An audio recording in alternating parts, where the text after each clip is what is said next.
করো। হ্যাঁ করো, তুমি করছো তো।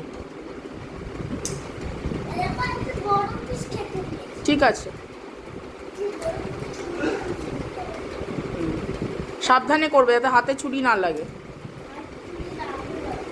বাবা কোথায় গেছে?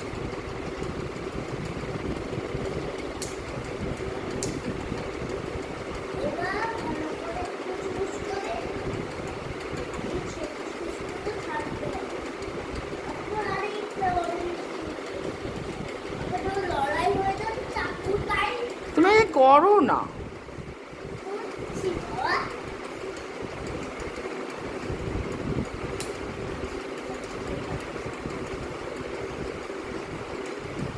এটা না এরমভাবে কাটলে কী হয় বলতো, এই হবে, তুই এটাকে উল্টো করে কর, তাহলে ফট করে কেটে যাবে।